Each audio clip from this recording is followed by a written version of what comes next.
Hey guys, welcome back to another video. I'm on a streak with 3 videos in 3 weeks and I hope to keep it going. Anyway, on the topic of today's video, I gotta say right off the bat, I was wrong about Devil May Cry 5 and its microtransactions. When I first learned that the newest game would have microtransactions upon release, I was ready to boycott the game. Luckily, as a single player game, the microtransactions do not negatively impact how much I enjoyed it. While I'm glad I was wrong and will happily eat crow, you can think of the microtransactions as being a benign tumor. It's not cancerous, but we should keep an eye on it for the future.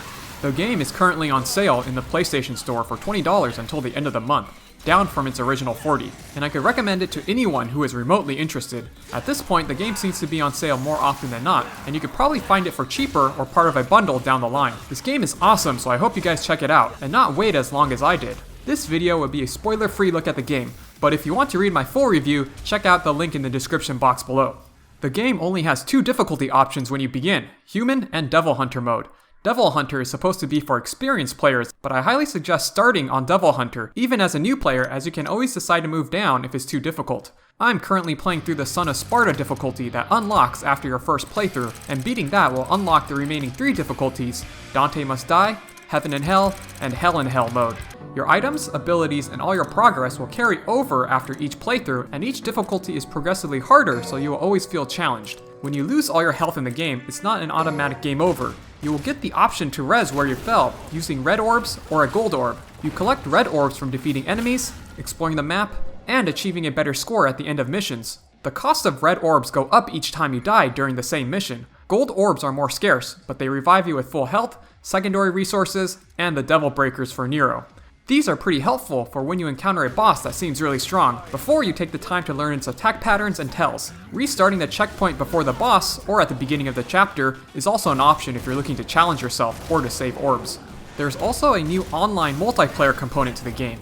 You will see PSN names of people on the left of your screen as a starring guest. There was one time I fought alongside another player on missions where there were options to select multiple characters. Other times I would see them off in the distance doing their own thing. So it's not like a traditional multiplayer where you have to join someone else's game.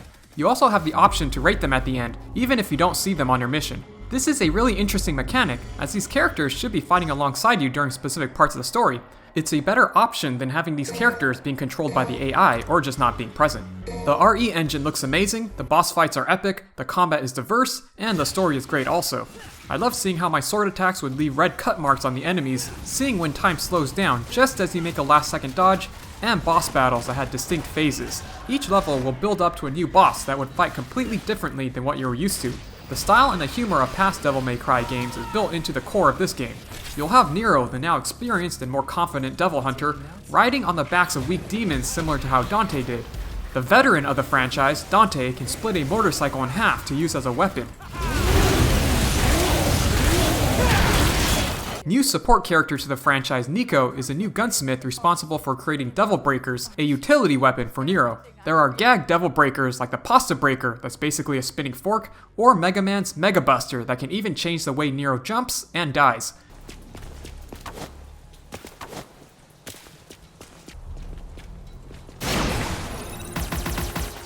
Each of the more than dozen Devil Breakers have dual uses. You can press circle to use one of its powers, such as slowing time or providing a projectile that locks onto your enemy, but taking damage while this attack is active can break the Devil Breakers. You can also hold down circle to use a stronger attack that will automatically break it on its own. You can also hit the L1 button to destroy the Devil Breaker on purpose and unleash an AoE attack, which automatically equips the next Devil Breaker you have lined up. You can spend red orbs to purchase specific Devil Breakers, or increase the amount of Devil Breakers you can equip before starting a mission. If you're empty, you can also find random ones scattered around the environments. Or you can also choose not to even use Devil Breakers and just rely on your trusty sword and gun attacks. But I really enjoyed this new mechanic the more I experimented with it. The main campaign is comprised of 20 missions, which are about 30 minutes each, but you can easily invest a good 30 plus hours replaying missions with different characters, finding secret missions, and playing the harder difficulties. You can also unlock the Bloody Palace mode after you finish your first playthrough, where you can test your strength against rounds of enemies and bosses. I prefer games that focus on quality, and it would have ruined the experience if filler for the sake of filler, or adding unneeded backtracking was added to the game just to make it feel longer. After almost every mission, I would unlock a new weapon, Devil Breaker, or was able to purchase a new ability. This always made the combat fun and refreshing, as some hack and slash games can get repetitive easily, as you figure out what attacks are the most efficient. What prevents action from becoming stale is a good old rank system. Just like in past games, you are given a rank on each mission on how stylish you are, which increase as you deal consecutive damage and use a variety of different attacks. So using the same attack over and over again won't increase your rank. Getting hit or evading too long will decrease your score also, and again at the end of your mission you are rewarded with red orbs based on how high your score is. These can be used to purchase new abilities or increase your vitality and secondary resource. I can't say much without spoiling the story, so I won't. You've probably been exposed to some at this point just from headlines or thumbnails, but I can say that similar to past games, Nero and Dante must destroy a demon threat that is unleashing monsters from hell that are siphoning the blood of humans. The game assumes that you've been keeping up with the Devil May Cry story, and it doesn't waste time focusing on flashbacks or exposition. There is a perfect recap that you could watch of Devil May Cry 1 through 4 on the main screen before you start your game that covers everything you need to know. This time along, a new and mysterious character named V is introduced. A slender man dressed in black and who likes to recite poetry, he plays like no character we've controlled yet in past DMC games. He is able to summon demons to his side to do combat for him. The ranged attacker named Griffin has to be my favorite new character in the game. Unlike these other demons, Griffin talks and has funny moments between all the other characters. Okay, alright, that's not good at all. That's not good. What, hey, wait, where are you going? Are you running away? V can also command a melee attacker named Shadow, and you can consume your Devil Gauge to summon Nightmare, a huge hulking entity that deals heavy damage.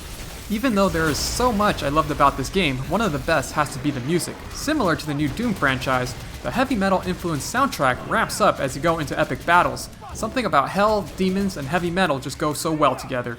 I've been listening to the soundtrack and the new songs for Devil May Cry 5 are stellar. I currently can't get the main theme song out of my head.